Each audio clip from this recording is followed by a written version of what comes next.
You think that walking your dog every single day and showering them with big, warm hugs is the absolute best way to show them you love them? Well, the heartbreaking truth is that you might be unintentionally stripping away their greatest source of happiness and their core sense of confidence without even realizing it.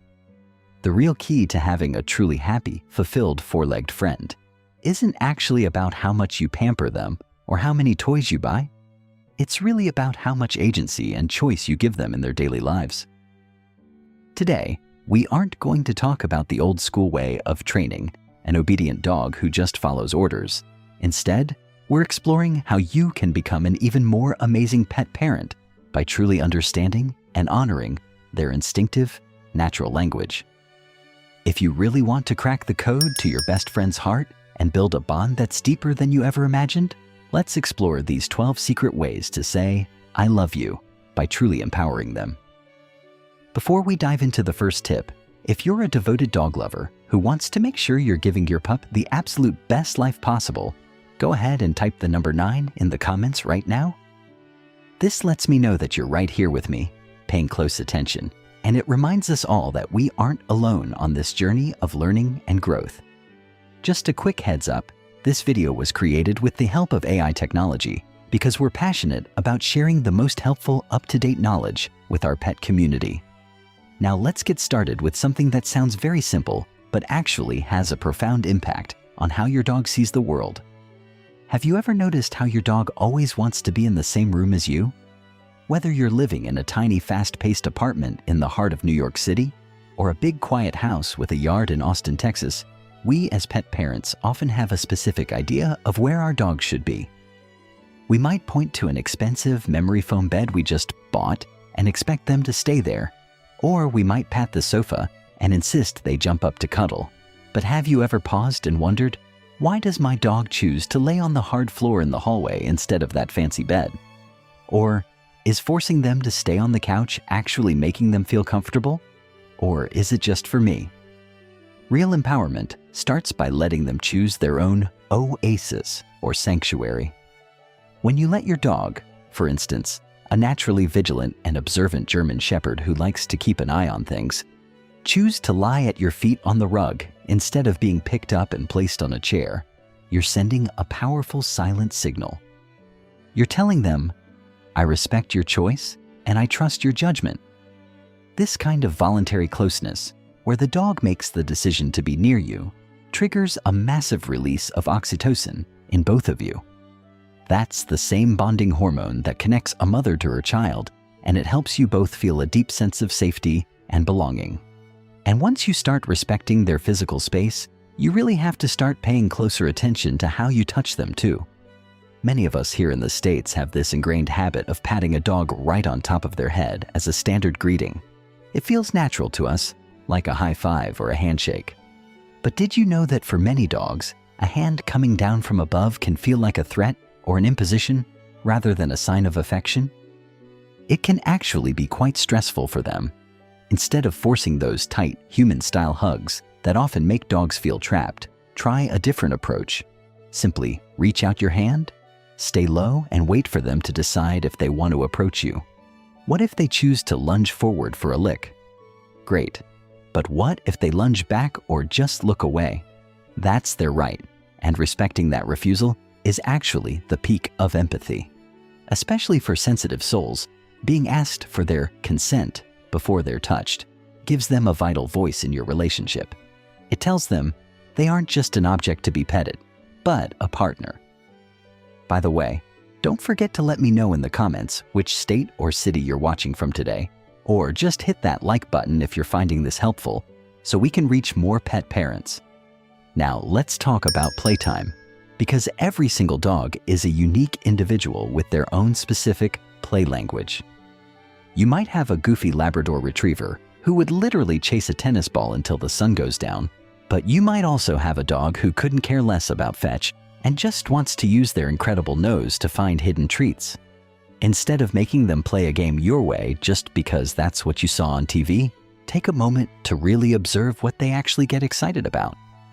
When you join in a game that they initiated or play in a style that fits their personality, you're validating who they are as an individual. This doesn't just help them burn off some of that extra energy or those zoomies.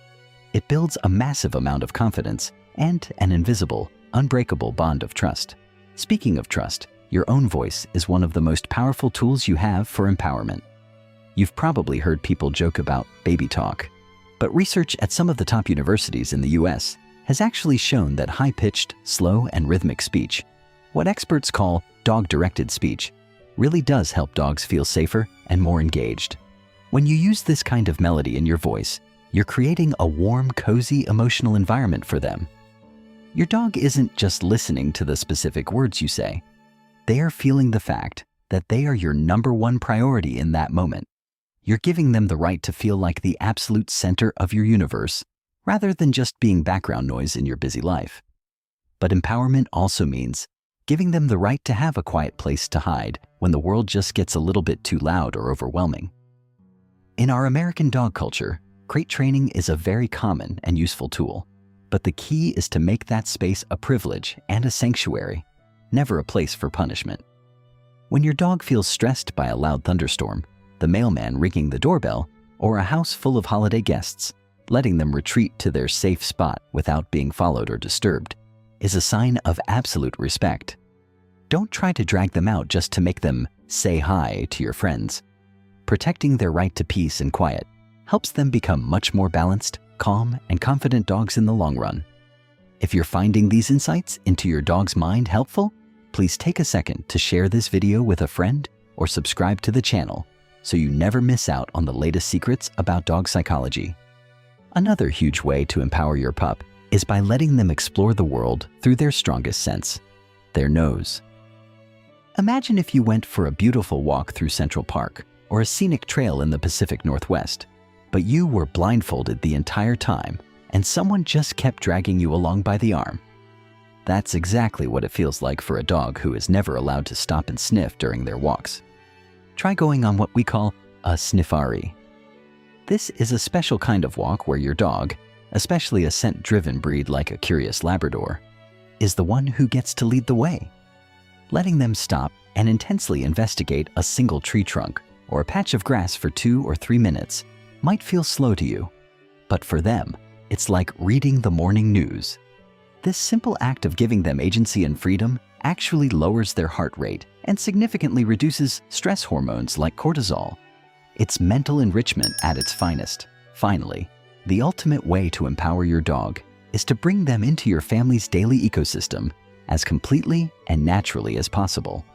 Empowering your dog doesn't mean you're letting them run the house or be the boss. It means you're building a deep, meaningful relationship based on mutual trust and cooperation instead of old-school power and control. When you let your dog participate in the rhythm of your family life, even if that just means they're allowed to nap in the kitchen while you're prepping dinner, they start to feel like a true, valued member of the social structure. That sense of belonging is truly the highest form of love you can ever give them. So, are you feeling ready to become an even more understanding and empowered pet parent today? If you want to keep learning, go ahead and click the video that's popping up on your screen right now to find out the real reason why your dog stretches every single time they see you. It's actually a really cool form of communication. And to celebrate the amazing friendship you share with your pup, please type your dog's name in the comments section below. I'm going to be reading through every single one of them and sending a little bit of extra love to each and every good boy and good girl out there. Thank you so much for watching, and do me a favor. Give your pup a very gentle, respectful scratch behind the ears for me.